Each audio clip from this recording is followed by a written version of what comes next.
फ्री-बीज का एक तरफ तो टॉन्ट मारा जाता था बीजेपी की तरफ से, 2500 रुपए भी दे रही है।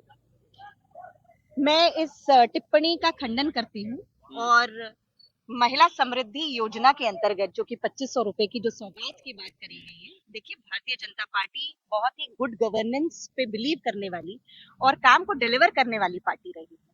आज आप चाहे मध्य प्रदेश का चुनाव का रिजल्ट देखें, जहां महिलाओं को 1250 रुपए देने की बात रही, तो वो महिलाओं तक पहुंचा। 1.3 करोड़ महिलाओं तक 1250 रुपए पहुंची। आप उसके बाद चलिए आगे, छत्तीसगढ़ का चुनाव आया, राजस्थान का चुनाव आया, हरियाणा का चुनाव आया और अभी महाराष्ट्र का चुनाव आया। आप देख सकते हैं कि उसमें किस प्रकार से महिलाओं ने बढ़ चढ़ करके भारतीय जनता पार्टी को चुना। ये बात भी बिल्कुल सच है कि चाहे वो लाडली बहन योजना हो, चाहे वो लाड़की योजना हो, चाहे वो सुभद्रा योजना हो, और अब दिल्ली में जो कि समृद्धि योजना के अंतर्गत बहनों का मान सम्मान, उनको आप मान सम्मान दे रहे हैं।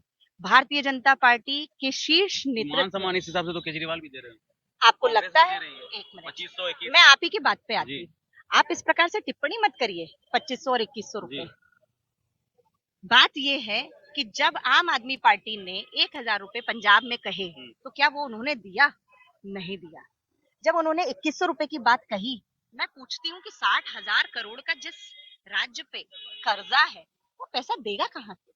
ये सब जुमले हैं, ये सब जुमले की बातें हैं। यूं तो कहने के लिए कुछ भी आप कह दीजिए, आप कहने के लिए कुछ भी कह दीजिए, बस कथनी और करनी में अंतर यही है।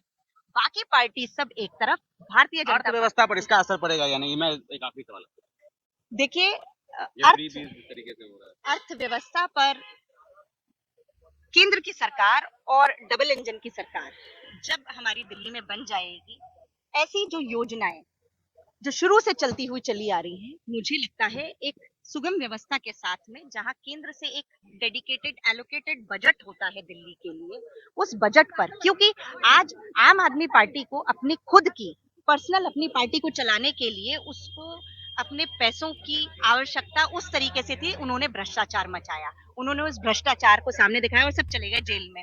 बट भाजपा के पास में ऐसा कोई भी एजेंडा नहीं है। भाजपा को गुड गवर्नेंस के साथ में काम को लास्ट माइल पर डिलीवर करना है। तो इसमें मुझे नहीं लगता है कि अर्थव्यवस्था डगमगाएगी।